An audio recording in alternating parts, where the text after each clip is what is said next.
दानो नाजावनायनि हाबाफारिखौ मावलांनायनि थाखाय सेक्रेटारिखौ आं बे समाव हामबाय होनदोङो। दानो जोंहा समा जाबाय, आफ्टारनुन सेसननि टिमनि समा जाबाय। बेनिखायनो आङो बे समाव सिगांथारावनो आफा इसोरखौ हामबाय होनदोङो। बिनि गेदेरथार अननाय दया बोरनि दारैनो जोङो थांनाय फुंनि सेसनावबो मोजांथारै फुंनि सेसननि प्रग्रामफोरखौ फोजोबनो हादों। इसोरनि बोसोनखौ मोजाङै खोनासंनो जों खाबुखौ मोननो हादों।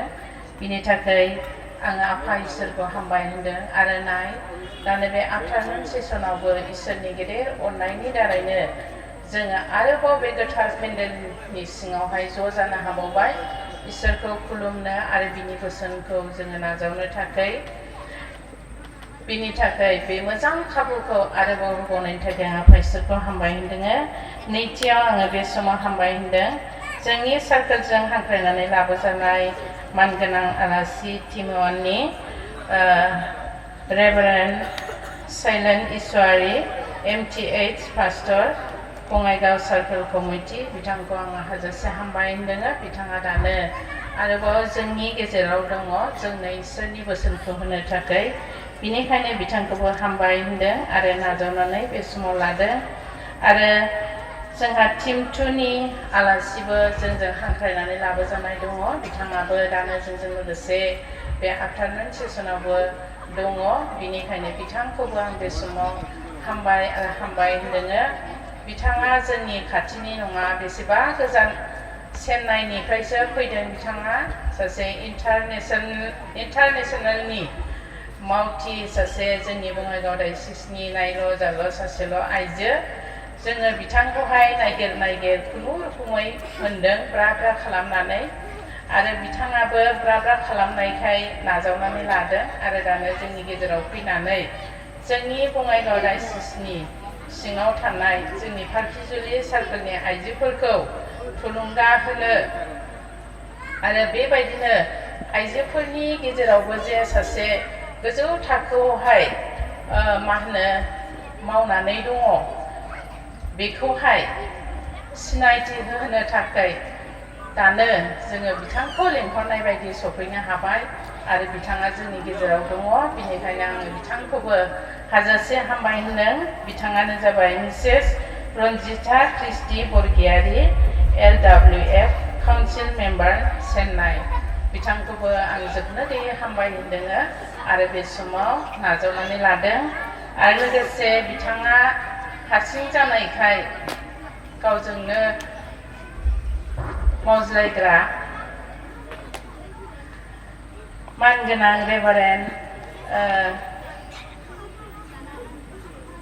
आलादिन, बिथाङाबो चेन्नाइनिनो, बिथांखौ बियो लाबोफादों। बिथाङाबो दानो बे समाव जोंजों लोगोसे गैया, बियो दानो रुमाव दंहैयो गावनि खामानिनि थाखाय।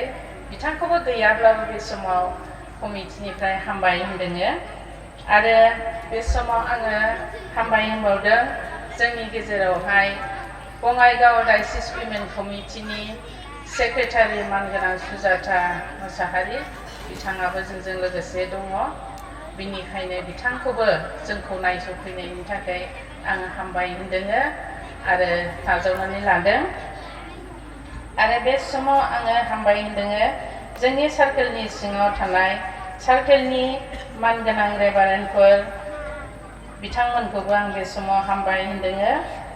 आरो लोगोसे बे सभानि मानगोनां कनभेनर, चिफ कनभेनर आरो बेबायदिनो एसिस्टेन्ट कनभेनर, बिथांमोनखौबो हामबाय होनदोङो। आरो लोगोसे सार्कोलनि जेसेबांनाखि मोनथाम कमिटिनि दैदेनगिरिफोर, गासैखौबो आङो बे समाव हामबाय होनदोङो। लोगोसे बारग' दैदेनगिरिफोर जायफ्रा सिगाङाव मावनानै थांबाय, बिथांमोनखौबो आं बे समाव हामबाय होनदोङो कमिटिनि जानानै। आरो लोगोसे गुबुन बिबानाव थानाय मानगोनां अनजाग्रा साफ्रोमनिसिमबो आङो हामबाय होननायखौ जासिहरदोङो। आरो लोगोसे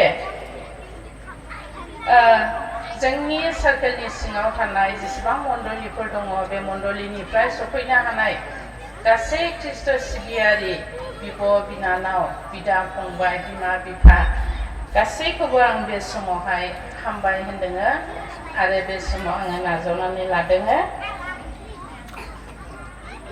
आरो लोगोसे जोंनि सार्कोल उइमेन कमिटिनि जानानै आङो बयनिसिमबो बे समाव बोसोर गोदाननि आरो नैबे आफ्टारनुन सेसननि गोजोननायखौ आङो जासिहरबाय गोजोनथोंसै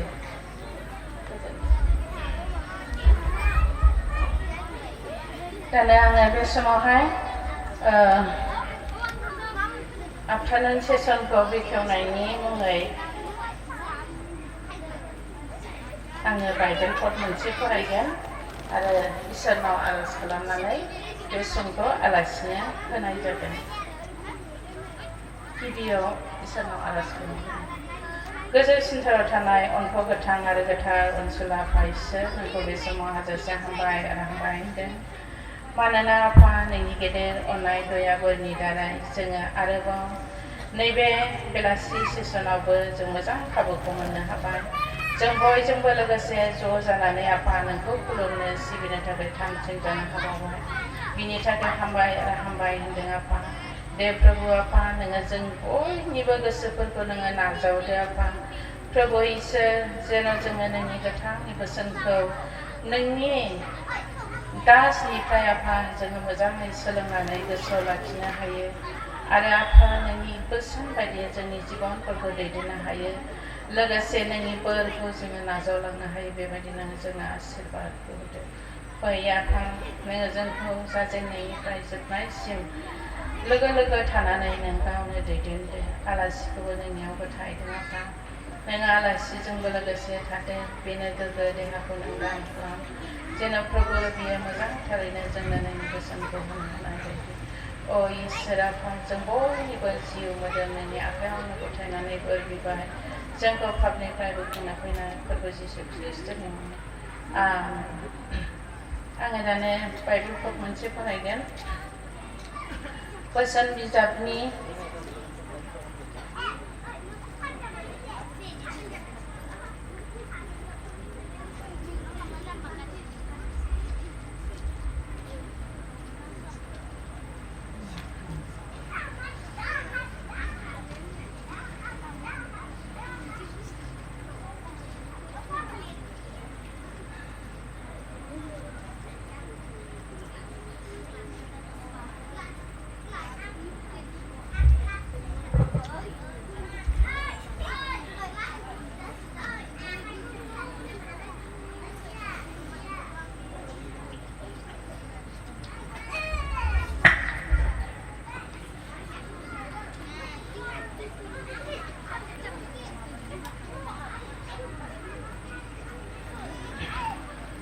बोसोन बिजाबनि 14-26 पदखौ आङो फरायगोन फोरबुखौ मान होनायानो बिसासखौ लाबोयो आरो सासे मानसि आरो बिनि न'खरनो बासायनायखौ लाबोयो बिसिम जिसुनि मुं आमेन आङो दानि बे समाव जोंनि मानगोनां आलासिनो बे समखौ हगारनानै होनाय जाबाय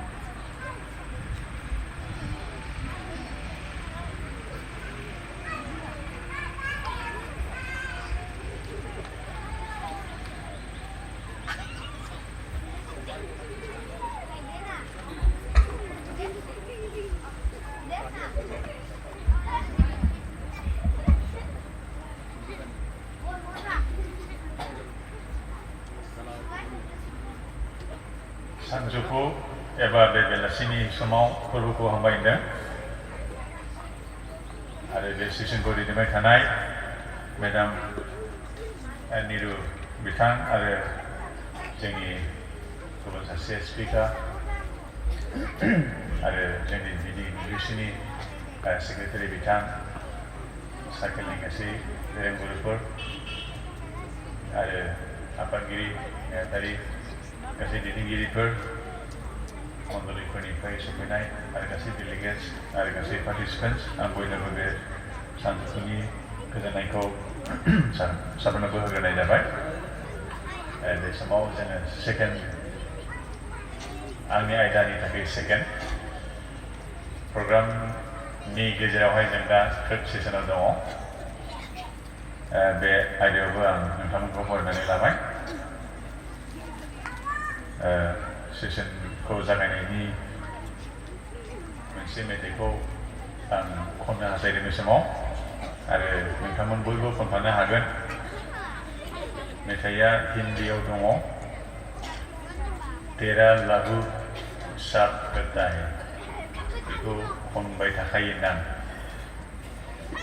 आं बेखौ बर'आव लिरनानै दोनदों जों बर'नि खननि बे मेथाइखौहाय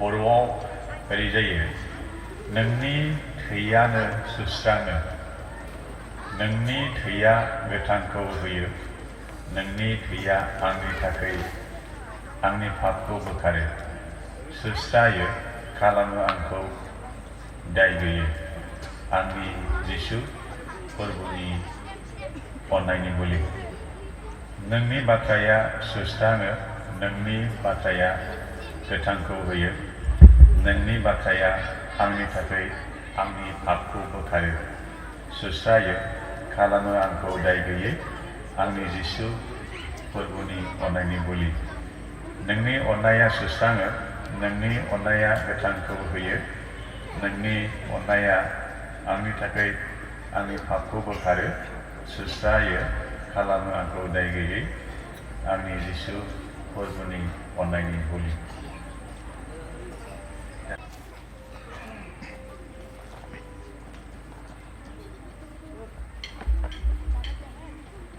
गुबुनफ्राबो खनफानो हागोन दे बर'नि सिगां आरज मेथाइ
Amen.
the only God and there is no other.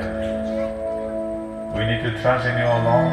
Everyone should come into your presence and repent of their sins. Apa नोंनियाव साफ्रोमबो फैनो मन परिबर्तन जानो आरो नोंनियावनो बर्सा खालामनो नांगौ आफा बेबायदि फोथायग्राहा जोबनाय गैयै गोथां दं प्रभु आरो बिथांमोननि प्रभु नोंनि बिसाफोरनि जिबना दहायनो रोङै रानलांनो रोङै बुहुमनि बायदि रोखोमनि जेंनाफोरजों एफेक्टेड खालामजायो बेबायदि जिबन जों नोंखौ गर' खालामनो हानाय बायदि आफा आयदानि गेजेरजों सोलोंनाय खोनासंनाय जिबनाव एप्लाइ खालामनो थाखाय नोंनि जिउजों हेफाजाब खालाम नोङो जोंखौ दैदेन गोबां हास्थायनाय आरो भरसा आरो गाव गावखौ फोथायनायजों बे आर'जखौ बासायगा जिसु ख्रिस्ट'नि मुङै बिदों आमीन थेंक इउ बेयो हिन्दीआव जों बयबो खनखायो आरो खननो गोनां जोंनि सिंस्पिरेसन टीमनि गथ'फोरनियाबो ना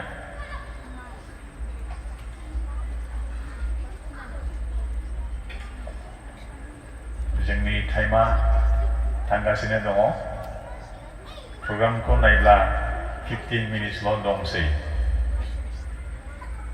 अब्लाबो उनाव सेसन गैबावैखाय 1 घन्टाखौ लानो हागोन खोमा हागोन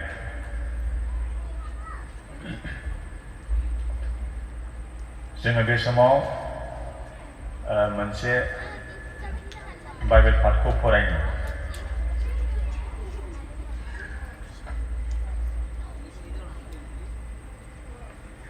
बेखौ फरायनो आङो मेदामखौनो खावलायबाय माथाइनि 19 बालाबनि 21 आरो 22 मोननै सिरिखौ जों खोनासंनि Matthew chapter 19 verses 21 to 22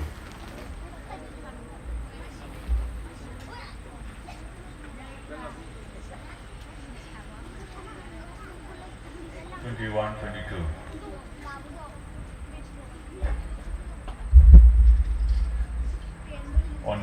21 आरो 22 आङो फरायगोन जिसुआ होनबाय नोङो गुरग'नाय जानो इच्छा खालामब्ला थांनानै नोंनि दंनायफोरखौ फाननानै हावरियाफोरनो ओरैनो हो अब्ला नोंहा सोरगोआव मोजां बुथुमनाय जागोन बिनिफ्राय आंनि उन उन फै आन्थाय सेंग्राया बे बाथ्राखौ खोनानानै बिहा बिखा खामनाय जादों आरो बिनिफ्राय थांदों मानोना बिहा गोबांथार सम्पथिफोर दंमोन बिसिम सासे लाइमोन धोनि सेंग्रा मानसिया सानसेखालि प्रभु जिसुनियाव थांनानै सोंहैदों जोबनाय गैयै गोथांखौ आवग्रिनोब्ला बियो मा खालामनाया गाहाम At the right time and to the right person. थि समाव थि नांगौ व्यक्तिनियाव बियो थांदों आरो बे राइट कुइसनखौहाय थिग सोंलुखौनो जिसुनियाव लानानै थांदों आरो जिसुआबो राइट एन्सारखौ होदों बिनो जेखौ नांगौ बेखौनो होदों नाथाय बिनि उनावबो बिनि रेसपन्सआ बिनि खोनासंनानै सायख'नानै लानांगौआव बियो गोदाव सोराव जादों बिल'नो मिथिगौ He alone knows what is eternal life जोबनाय गैयै गोथाङा सानखौ बेखौ नुनांगोन जोबनाय गैयै गोथाङा मा आरो बेखौ माबोरै मोनगोन बे ख्रिस्ट'आल' मिथिगौ आरो बे समावनो बे मिथिनाय ख्रिस्ट' जिसुनावनो बे थांगोन आरो बिनो जेरै नांगौ बेबायदि फोरबोआ फिननाय होदोंमोन नाथाय बिनि रेसपन्सआ गोदाव सोराव जादों जों थि इसोरनियाव फैबा 14 verse 6 in the Gospel of John. Dongna? Beवहाय ज'हननि 14नि 6आव I am the way, the truth and the life. No one goes to the Father except through me. आंनो लामा नंगौ आरो गोथाङा रावबो आंखौ नागारनानै आफानियाव सहैया होननानै बुङो। बिल'नो लामा, दोंसेल' लामा, गोबां लामा गैया। बिल'नो नंगौआ, बेखौ नागारनानै रावबो नंगौ गैया। Absolute truth होननानै बुंब्ला बेल'। आरो बिल'नो सोरनिफ्राय फैनाया रावबो मिथिया बोरै थांनांगौ। फिलिपआ जोंनि जानानै सोंदोंमोन, How do we know the way? जों बे लामाखौ बोरै मिथिनांगौ आरो जों बोरै थाबायनांगौ थांनांगौ आरो बे सोंनायनिनो एन्सारा जाबाय I am the way. आंनो लामाया आंजोंनो थाबायदों। आंल' नंगौ, आंनो नंगौआ आरो आंनो नोंसोरनो खोन्थाबाय नंगौखौ आरो बेजोंनो आफानिसिम थांनायनि बेबस्थाबो जाबाय। Everyone can walk the way, know the truth, get into heaven. बे लामाखौ मिथिबाय, थाबायनो हाबाय आरो थाबायनानै नंगौखौ मिथिनायखाय heaven and hell, सोरगो आरो नरकखौ मिथिनानै नंगौखौ नंखायनिफ्राय मिथिनानै आरो गाज्रिखौ मोजांनिफ्राय सायख'नानै दिहुननानै मोजांजों दैदेनजानाय बेबादि मानसिया सहैगोन बे बाथ्राखौ जिसुआ बुंबाय आरो बे गोनांगिरि सासे लाइमोन मानसिखौबो फोरबोआ बुंदों। थिग एन्सारखौ होदों नाथाय बेनि रेसपन्सआ इन अर्डार जायाखै। बे मा खालामबाय? फोरबोआ बुंदोंमोन जोबनायाव Go sell whatever you have and give it away to the poor. नोङो थांदो, नोंहा जे दं फानजोबनानै हावरियाफोरनो राननानै होदो and come and follow me. आंनि उनाव नोङो फैदो होननानै बुंदोंमोन। नाथाय बियो मोखां सोमनानै बिखा खामसोनानै बियो जेरै फैदों ओरै थांफिनबाय। आरो फोरबो जिसुआ बुंदों How hard it is for the rich people to get into heaven. सोरगोआव हाबनाया धोनिफोरनि थाखाय बेसे गोब्राब होनदों। अब्लालाय सोरथो बासायजानो हागौ होननानै सेलाफ्रा सोंदोंमोन जोंनि जानानै। नाथाय फोरबोआ बे सेन्सआव बुंदों Trusting in riches. धोन दौलत संसारनि बुथुमनायफोराव गावखौ डेभलप खालामनाय, गावखौ बावसोमनाय, बरसा खालाम। बे माखासे बिषयखौ जों गाबोननि थाखाय दोनबावनोसै। दा बरसा खालामनाय माने गावनि गोग्लैनायखौ हांख्रायनाय जायो। गोसोलाय दे। धोन दौलतनि सायाव बरसा खालामनाया गावनि जिबनाव खैफोदखौ, निदानखौ, गोग्लैनायखौ हांख्रायनाय जायो। दा बे गोनां गेदेर जोलावखौ प्रभु जिसुआ मोजाङै काउन्सेलिं होदोंमोन, बेस्ट काउन्सेलिं होदोंमोन। नाथाय बियो बेयावनो बरसा खालामनायखाय गुबुननि सायाव बे बरसा खालामस्लायनो हाया जादों। It was so difficult for him to change his masters. गावनि बिगोमाफोरनि गेजेराव सोलायनानै लाफिननाया गोब्राब जादोंमोन। बिनि बिगोमाया ओइदिनखालिनो जिसुआ जानो नांगौमोन, नाथाय बे जिसुखौ बे बिगोमा होननानै बरसा खालामस्लायनानै लानो हायाखै। गाव जेखौ फोथायदों, जेराव बरसा खालामदों, बेयावनो बे थाफिनदों। आरो बेखौनो फोरबोआ बुंबाय बेसे गोब्राब धोनिफोरनि सोरगोआव हाबनाया। दंनायनि सायाव जोंहा साननांगौ गैया। Whatever you and I have, All things are given from the Lord. फोरबोनिफ्रायनो होजाखानायखा जोंनि दंनायफ्रा गासैबो बिनिनो जोबखा आरो बे दंनायखौ लानानै गोरोन्थि गैया नाथाय भरसा खालामनायाव गोरोन्थि दं बेयाव ट्रास्ट खालामनाया बिगोमा खालामना लानायाव गोरोन्थि दं बिगोमा खालामनानै लानायाव गोरोन्थि दं बे गोनां गिदिरनि बाथ्राखौनो जों बेजों दा मोनसे रिफारेन्स हिसाबै नायबाय जोङो संसारनिफोराव नङा नाथाय सोरगिदिंफोरावसो जोङो भरसा खालामनो नांगौ दानिया गुबुन मोनसे ब्लेसिं जायफ्रा संसारनिफोराव नङा इसोरनिफोरनि सायाव भरसा खालामग्राफोर बिसोरहा मा मा जायो गोबां नङा मोनसे रिफारेन्सखौ नायनि बेखौहाय जेरेमियानिफ्राय नायनि जेरेमियानि 17 बालाकनि 7 आरो 8 सिरियाव बेबादि लिरनाय दङ फोरबोनि बाथ्राया बेबादि बुंदों बेवहाय जेरेमाया chapter 17 7 and 8 मोननै सिरि जों फरायब्ला बेवहाय जोङो बेबायदि मोननो हायो 7 and 8 साबाय जाय मानसिया फोरबोनियाव भरसा खालामो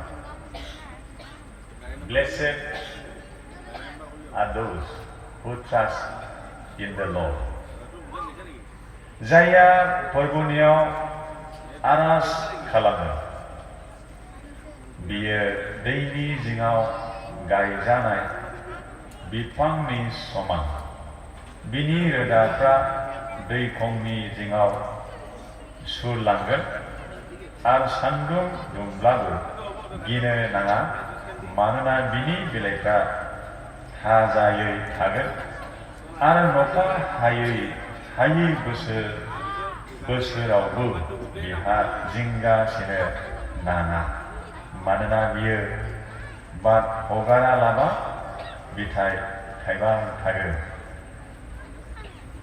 Blessed are those, blessed everyone who trusts in the Lord. फोरबोखौ फोथायग्रा बिनियाव भरसा खालामग्रा बिनियाव सोनारग्राफ्रा बोर होजाग्रा होनो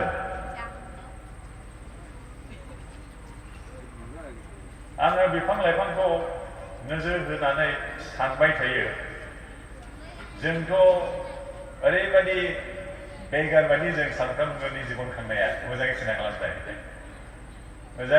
खालामजायो जों बेगार बायदि नंगौना नङा अखा नायजेनब्लानो जों बुथुमनो थाखाय थांफिनो सोरनोबा बिनो थाखाय बहाबा लायनो थाखाय जों थांफिनो सानफ्रामबो जों मिथिनो रोंनाय आरो जों बुजिनो रोंनाय सम आरो बैसोनिफ्राय जों बुथुमगासिनो दं आरो रावनिबो पकेटआ फुल जायाखै रावबो बुङाखै आंनो नांला आंनो बांद्रायबाय नों लांदो होननानै जों बुंनोनो हायाखै आरो बे सोदोबानो जोंनि लाइफनि डिक्सनारियाव थागोन ना थायाथाय थोबाय आंनो नांथारला होननाय भकाबुलारियानो जोंनि फोथायनायनि डिक्सनारियावनो दङना गैयाथाय जों फरायनो बेखौ मोनफेरा आरोना नांला होनो जों हाया नांबावगौ नांदेरबावगौ सोरनिबाखौबो नांगौ आरो बे नांगौ जानायखायनो जों इभेन फोरबोनि बाहागोखौबो होनो हाया जायो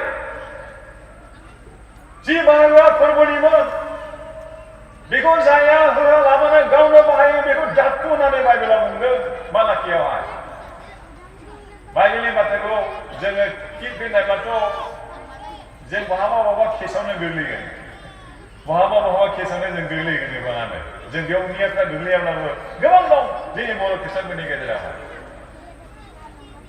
दा फोरबोनि दंनायखौबो जों लादेरनानैबो बाहायबोबाय थोआखै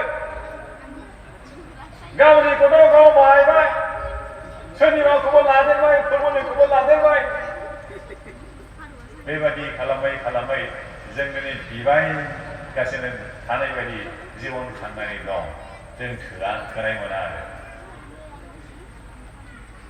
थोनायाथ' थोखानाय नङा आरो बिनि धोनफोरनि आखुआनो बेनोखा रावखौबो satisfy खालामनो बिहा जेबो गैया. Anything, everything that we earn, we have in our lives on this earth will not satisfy us, satisfy you.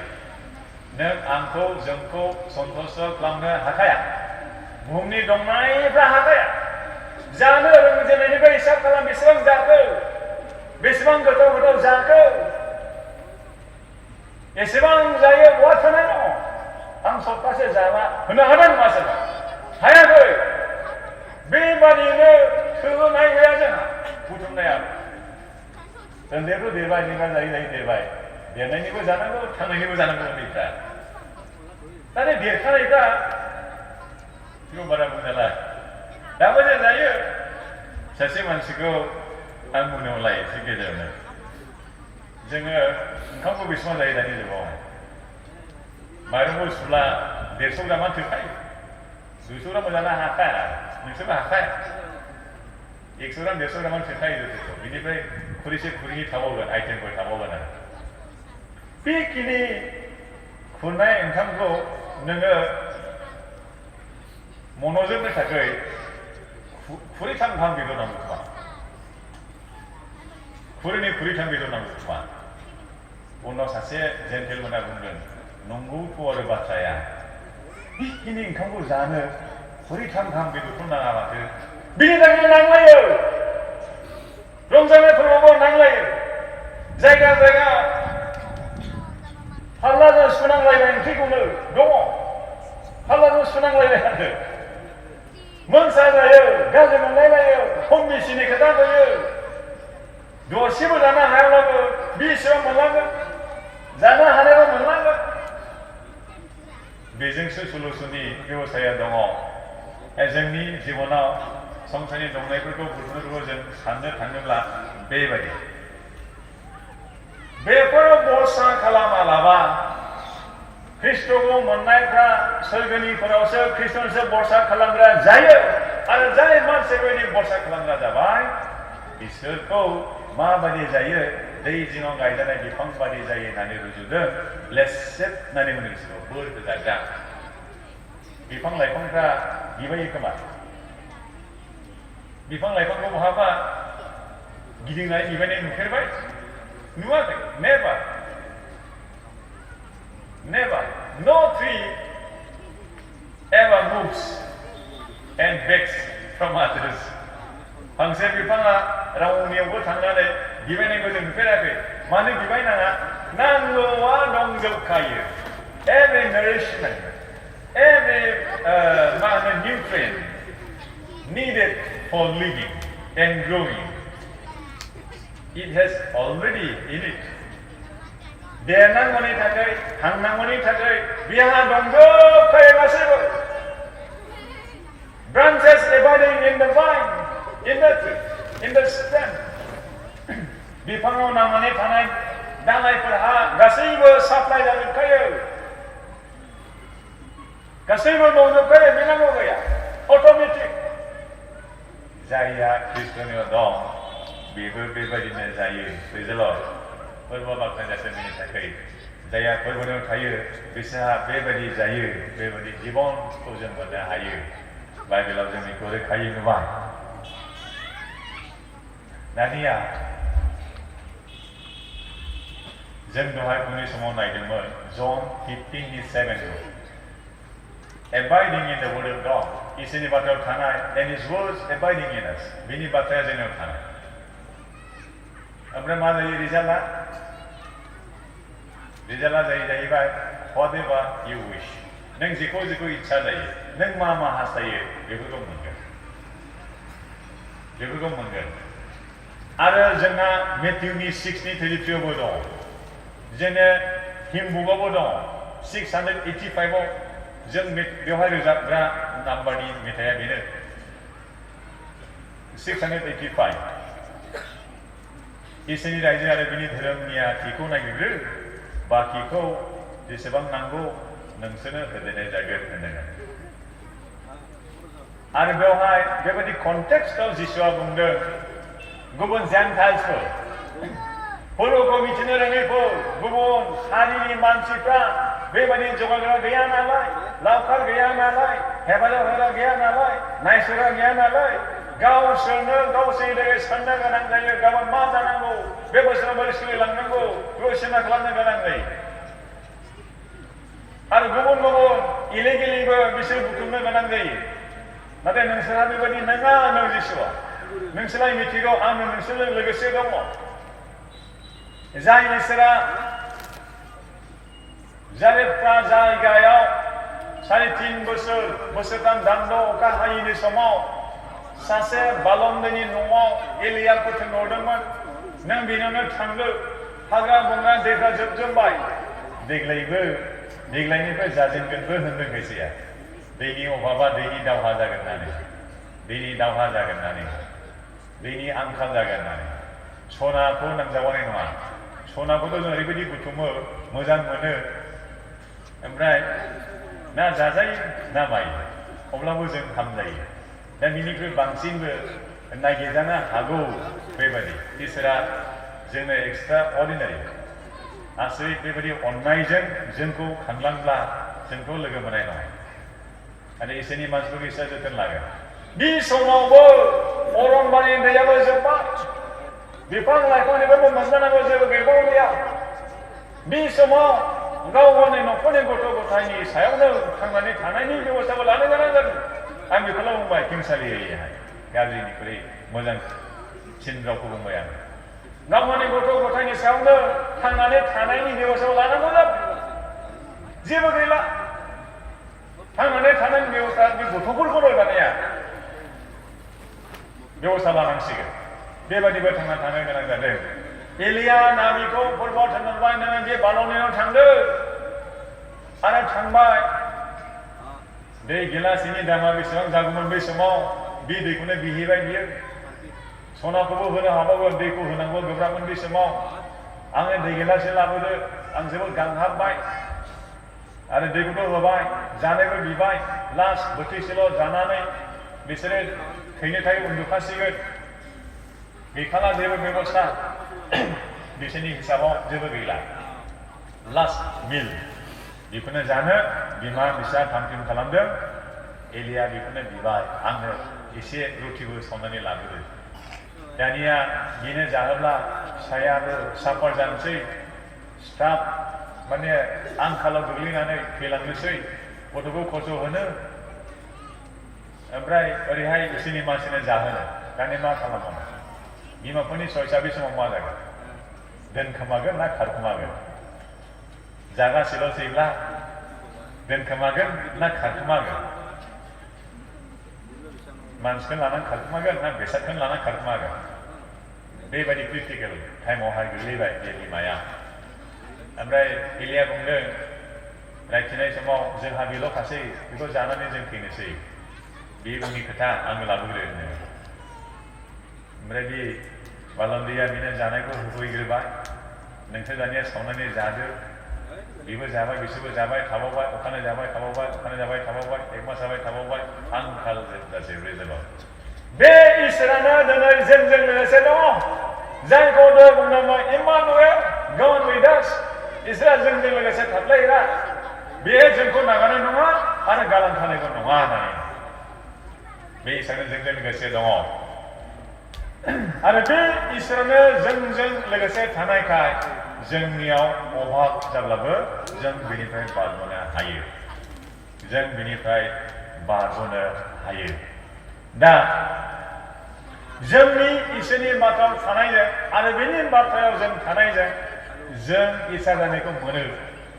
आरो बेनिखायनो फोरबोआ बे माथाइनि 6:33नि बाथ्राखौ बुंदों। नोंसोरो इसोरनि रायजो बिनि धोरोमियाथिखौ नागिरग्रोदो, अब्लानो बाखिया नोंसोरनो फैखागोन। मानोना बिसोरो मिथिया, बे मिथियैफोरबायदि नोंसोर दाजा। जों मिथिबाय, बे इसोरखौनो जों नाजावबाय, बे इसोरनिनो जों बिसाबो होननानै क्लेम खालामबाय। नाथाय दिनै जों गावखौ आरोबाव फोगोमफिननानै लानांगौनि बिसया बेबायदि जाबाय। फरायनि मोननै फर जहननि 8 मालाबनि 31 आरो 32 सिरि खोनासंदो बेखौ। बे लोंनाय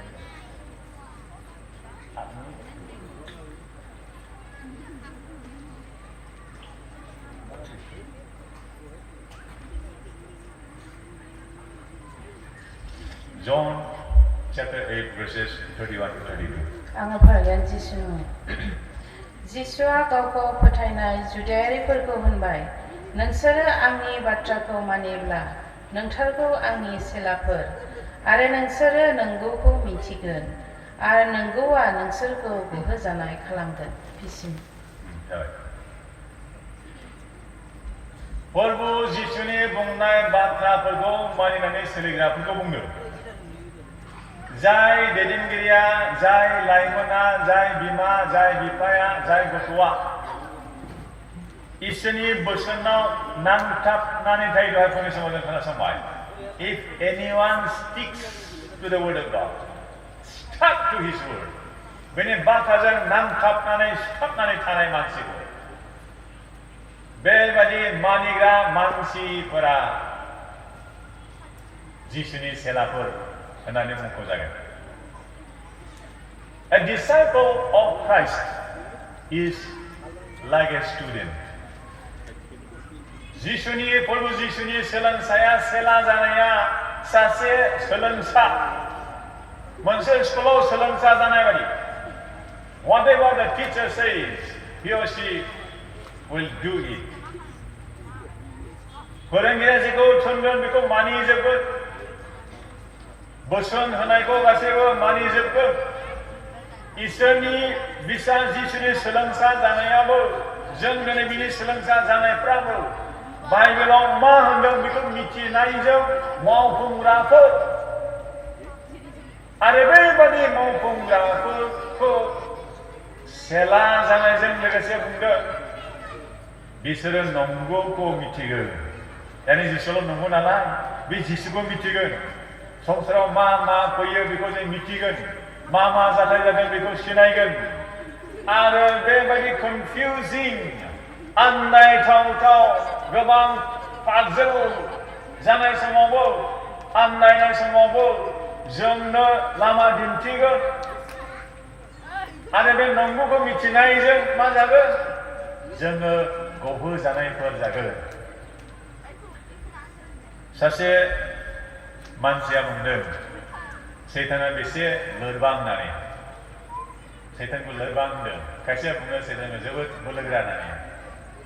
जायखिजाया मोनथाम रोखोमनि सुबुंफोरखौ बिसोरो नोजोर होयोदि, एक नम्बराव बिसोरो नायो जाहैबाय naked people in spiritual realm.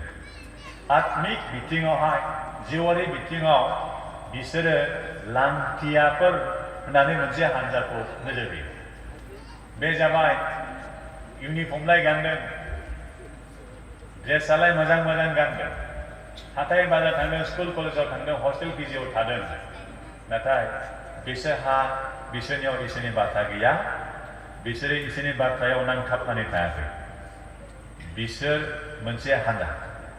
गुबुन मोनसे हान्जाया जाबाय with white garment, white dress, but without power. गुफुर पसाक गानग्राफोर, नाथाय बिसोरनियाव जेबो बोलो गैया। बे मोननै हान्जानि मानसिफोरनि सायाव बिसोर जिखुनु समाव मा इच्छा जादों मावनो हायो गाज्रि जिउआ। नाथाय मोनसे हान्जा दं, बिसोरो गुफुर पसाक गानो, लोगोसे बिसोरनियाव अरबो दंफायो। With white dress filled with power of the Holy Spirit. गोथारनि बोलो अर गोनां गुफुर ड्रेस, गुफुर पसाक गानग्राफोर दंबावो। बिसोरखौ बिसोरो मुंबो खालामनो हाया, दांनोबो हाया। दांब्ला मा जागोन? इन्जुरि जागोन। दांब्ला मा जागोन? अरखौ दांब्ला मा जायो? नों आंनाव अर दांब्ला मा जायो?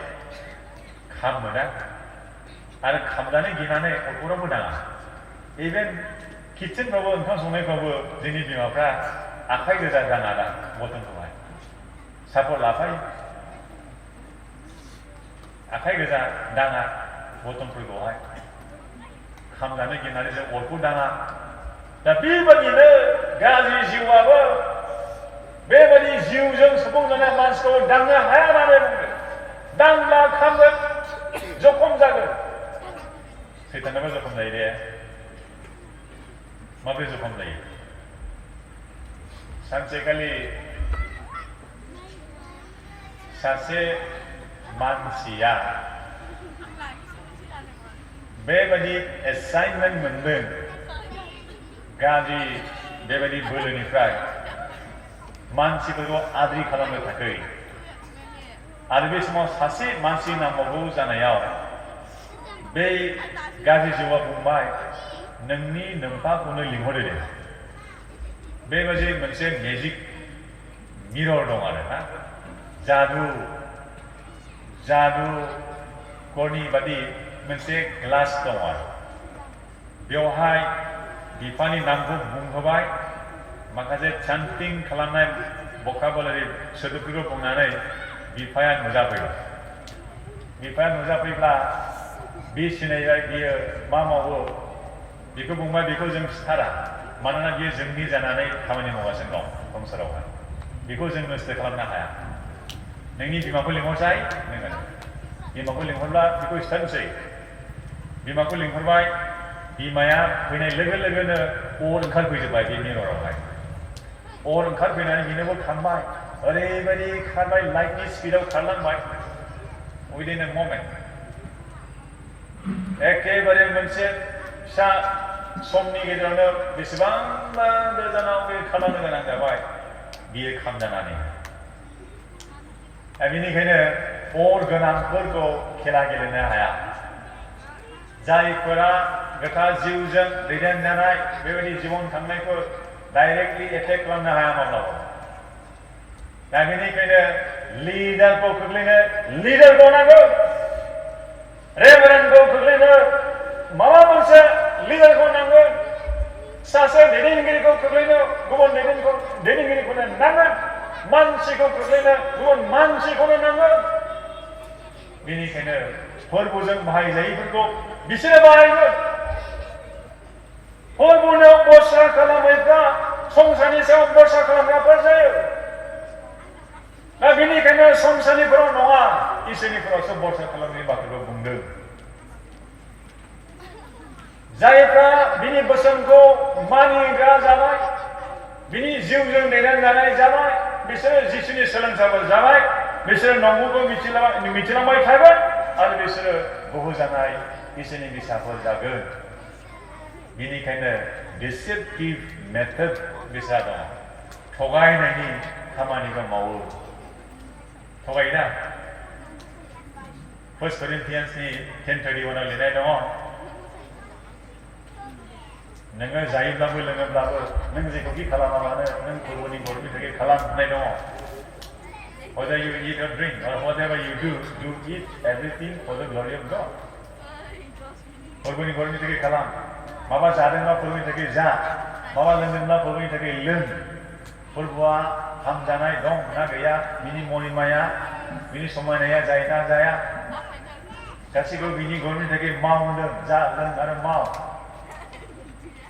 आरो बेयाव इसोरनि हामजानाय दङब्ला बेखौ मोजांखौनो खालामनाय जाबाय नाथाय इसोरानो हामजायाब्ला दानिया बुंगोन गावबो मिथिखागौ बेखौ मोनजाखायानो मोनलोंखाया होननानैहाय मा बुङो बे समाव खनसेल' अरजाया इज अके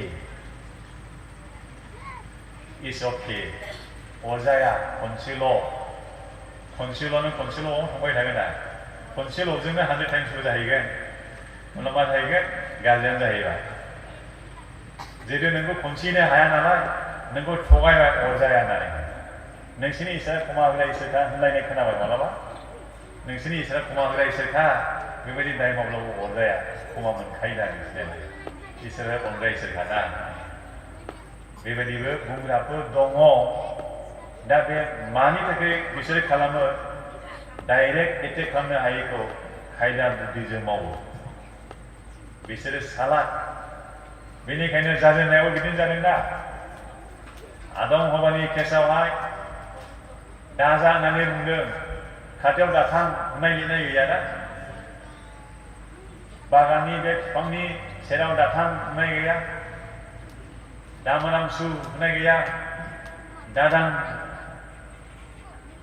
साखिनो नाङा नाथाय दाजा होननाय दं नालाय बेनिखायनो बेजों थगायलांबाय थाबाय खोमा खाथियाव फैनायसाय नायसाय बेसेबां समायना बियो मोनामसुलायनो हागोन दा बेखौलाय बादा होआखै दा दांनायनो हागोन दा आरो एसे मोजां दांनायनानै मोनामसुनो हागोन सोलानायनोबो हागोन दा दाजाल'सो होनदों खेबसेलाय माथो बेबायदिनो जोंनि लाइमोनफोरनि जिबनावबो इभेन मेरिड कपल्सफोरनि जिबनावबो जोंनि दैदेनगिरिफोरनि जिबनावबो बेबायदि खनसेल' होननाय थगायनायनि जिउआ हाबा मावो दा बेनिखायनो बेफोरावहाय बरसा खालाम मालाबा जोङो फोरबोनियावसो बरसा खालामनाय बाथ्राखौ बुंदों आरो बे बरसा खालामग्रा मानसिफ्रा बेबायदि आरोबाव दंबावो गितमालानि एक नम्बरखौ फरायनो गितमालानि साम नाम्बार 100 नाम्बार 1नि 1निफ्राय 3 सिमाव बेबायदि लिरनाय दङ 1निफ्राय 3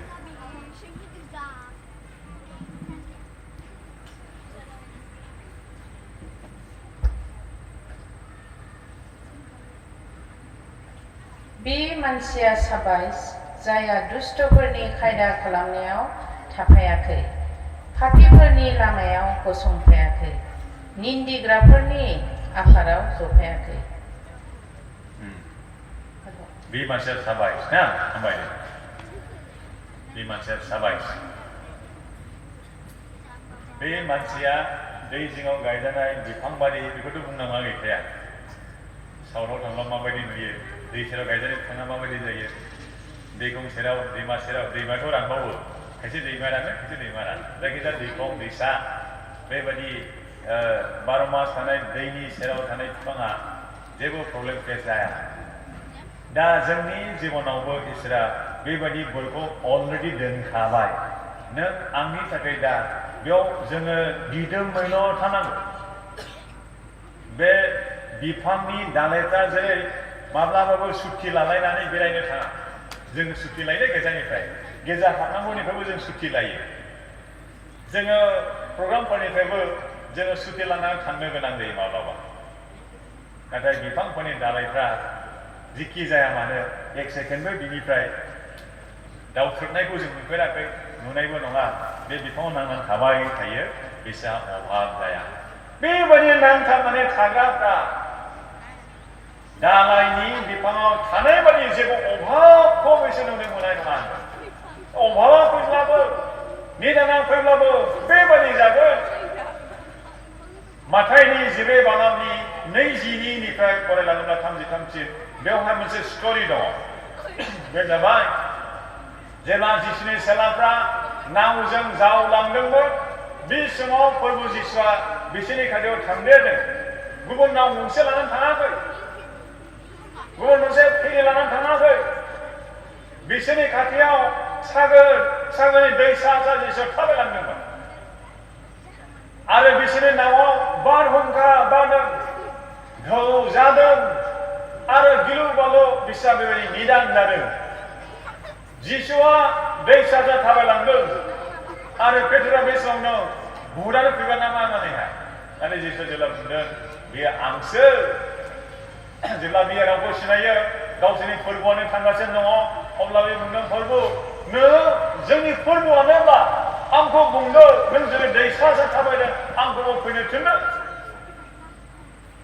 बे समाव फोरबोआ बुंदों फै आरो बेबो थाबायनो हादों दैसाजों थाबायनो हादों नाथाय बारहुंखाखौ बियो नुदों बारहुंखाया जागासिनो दङ जिसुआ बारहुंखाखौ दिदोम जानोबो थिनाखै नाथाय फोरबोनि सिगां बियो फकास खालामनानै नोजोर होनानै 100% जिसुखौ नायनानै फैनाय समाव दै सा सा थाबायनो हादों दै सा सा थाबायनो हादों बे नेचारेलि जाथावथाव नङा जोंनि बाय'लजिकेल बडिखौ लानानै बे देहाखौ लानानै दैसायाव थाबायनाय impossible आरो बेखौनो खालामनो हादोंमोन पेट्रआ as long as he focused seeing Jesus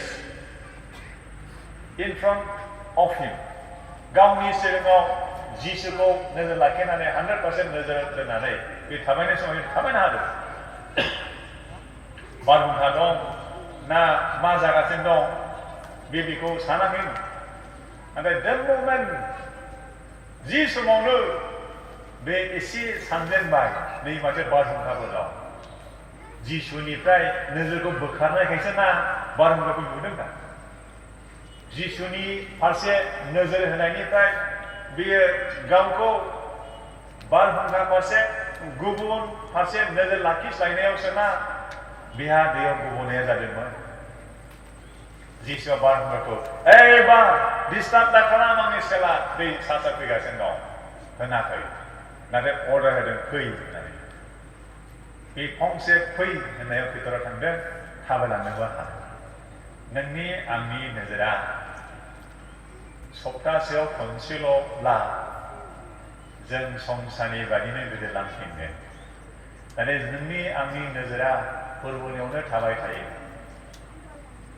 अब्ला जों दै सायाव पेट्र थाबायनाय बायदि संसारनि प्रब्लेमफोरनि सायाव जों हान्थिनो हागोन बे जेराव जों हान्थिनो हागोन बे जिबनखौ फोरबोआ थामथिम खालामबाय आरो बे जिबनखौ जों लानानै हान्थिनायाव जोंनो इसोरनि बाथ्रानि सोफुंनायखौ नांगौ इसोरनि बाथ्रा बेबायदि फाव दहाय जों मेथाइयावबो खोनासंबायना बिनि थैया माबायदि हाबा मावो बिनि बाथ्राया जोंनि थाखाय मा मावो बिनि बाथ्रायाव मा दं बेखौ जों उननि सेसनावबो नायसिगोन दा इसोरनियाव जोंनि 100% नोजोर होनायखौ जोंनि जिबनखौ बिनियाव लाखिनायखौनो जोङो दिनै मोननो हादों बै धोनि जोहोलावनि बायदि नङा नाथाय जों बिनियावनो फैखाबाय बे दहाय जों मोनसे फाट फरायनायनि गाहायाव फरायलांबाय थाब्ला जों मोनगोन गोबां मानसि जिसुखौ नागारनानै थांदों मा एसेबां गोब्राब बेलाय जहलनि बाथ्राया बियो आरो बे समाव जिसुआ पेट्रमोनखौ होनदोंमोन नोंसोरबो आंखौ नागारनानै थांनोसै खोमा जिसुखौ पेट्रआ बुंफिनदोंमोन ओ प्रभु जोंलाय सोरनियाव थांबावनो जों सोरनियाव थांबावनो दालायफोर जों सोरनियाव थांबावनो दालायफोर नोंनियावसो गोथां दं नोंनियावसो जोबनाय गोथां दं बेखौ नागारनानै जोब्बाय दालाया बिफाङाव थायोब्ला गोथां अभाब गैया जि समाव दालाया बिफांनिफ्राय गोजान जाबाय बे थैबाय जोंनि जिबनाबो गोथाङै थाब्लाबो जोङो बे संसारनि मिथिंगानि आयेननि सिङावनो जों थानो गोनां जागोन नाथाय पेट्रआ जेरै दै सा सा थाबायदों मिथिंगानि आयेनाबो जोंखौ हमथानो हानाय नङा जेबो जानाय नङा मोनसे इन्सिडेन्सखौ आं बुंनानै दोननो हास्थायदों आंहा गोबां टेस्टिमनि दं बे साबि गोमानायनि खोथाया साबिया गोमाखाबाय गैखाला हाजो खराव थांनाय समाव ओमफ्राय नागिरना मोनखायासै नालाय पकेटाव दांजोबजोबखाबाय बेलथायलायखाबाय होनब्लाबो गैखाया आं सानबाय खालाखौथ' देखायहैखानांसिगोन ओमफ्राय अब्लाबो फेरलांदों हरदोबा माइकि मेगि आंनि साबि जेरैखि थामानो let the angels go and fetch it bring it back to me before I reach home आं न' सहैनायनि सिगां आंखौफ्रा बे साबिखौ लानानै आंनो लुबैदोंसै होननानै आं आर'ज खालामनानै थांबाय थानाय समाव लामा गेजेराव आं सासे सिरियास जब्रानि थाखाय आर'ज खालामनो ओंखारदों गारिनिफ्राय ओंखारनानै ससे थाबायब्ला आं पकेटाव दांग्रोमदों आरो दांग्रोमब्ला साबिया दंफैयो आरो पकेटाव फोथायनाय खोथाया गावबागावनि खोथा जाहैबाय नाथाय प्रेक्टिकेल एक्सपिरियेन्स आंहा बेयो दं आरो बे साबिखौ आङो लानानै आरामसे खुलिफिननो हादों बेबायदि गोबां इन्सिडेन्सफोर दङ बेबायदि टेस्टिमनिफोर दङ दा जोंनो बेबायदि इसोरा होनो नागिरदों इसोरा बेबायदि खामानि मावनो नागिरदों बयनिबो सायाव इसोरा गावनि जिउखौ लुफावनानै हरनायनि मुगाया जागासिनो थामथिम जाब्ला फोरबोनि जिउआ नोंथांखौबो बाहायगोन बिमाखौ बिफाखौ लाइमोनखौ गथ'फोरखौबो बाहायगोन गथ'फोरखौ बाहायनायबो दंसै बेबिफोरखौबो फोरबोआ बाहायगोन जों गिदिरफोरखौथ' फोरबोआव बाहायनो थामथिमखा नाथाय जों माबायदि थामथिम खालामना लादों गावखौ बेबिया बेबायदि बाजायैनो बानजायैनो मिराकेल खालामनो हानाय फोरबोआव बाहायगोन सासे गथ'नियाव इसोरनि जिउआव गोलोमनानै दं आरो बे गथ'नि मिनिस्लु जानायजोंनो सासे मानसिनियाव भुत हमजानानै थानायाव बिनि मिनिनायजों भुतआ थानो हायाखै बिनिफ्राय ओंखारनानै खारनांगोन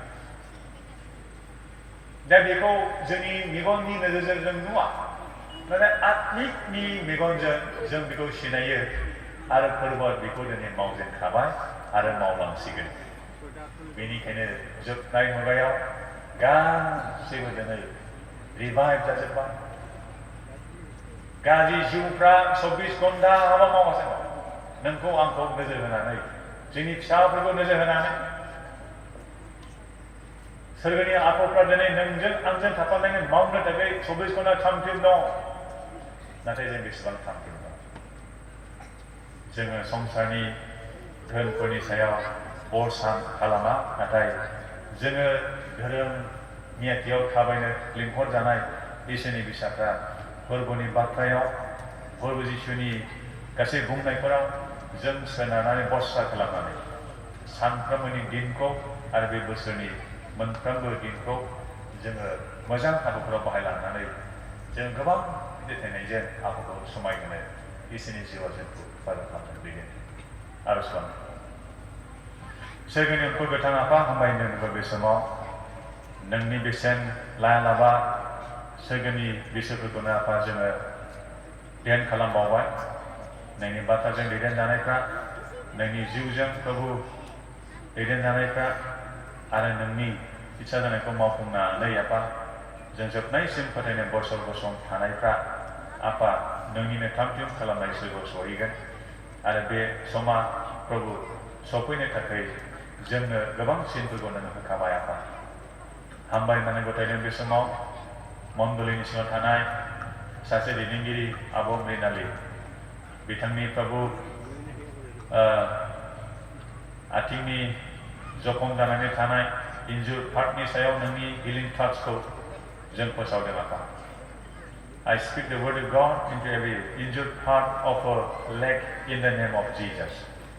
नोंनि बिसा जिसुनि मानजाफोरजों प्रभु बिथांनि इन्जुर जानाय पार्टफोराव नोंनि परफेक्ट हिलिं टाचखौ जोङो प्रभु बे समाव फोसावदों आफा फोथायनाय बरसायाव गोख्रैनो रिकभार जानाय ब्लेसिंसखौ लानानै आफा गोग्गो देहाजों गावनि होखाजानाय बिबानफोरखौ मावफुंलांनो न'खराव गोजोननाय रंजानायखौ लाब खालामनो आरो प्रभु मण्डलियाबो मोजां प्रभु नोंखौ समायहोनो हानाय बायदि आफा थाबावनाय गासैबो प्रभु फारिलाइखौ आरो जोंनि गासैबो प्रभु जिबनाव नों जेखौ होबाय बेफोरखौनो जों नाजानानै हामबाय होननानै बे आरजखौ बासिगाव जिसु ख्रिस्ट'नि मुङाव बियो आमेन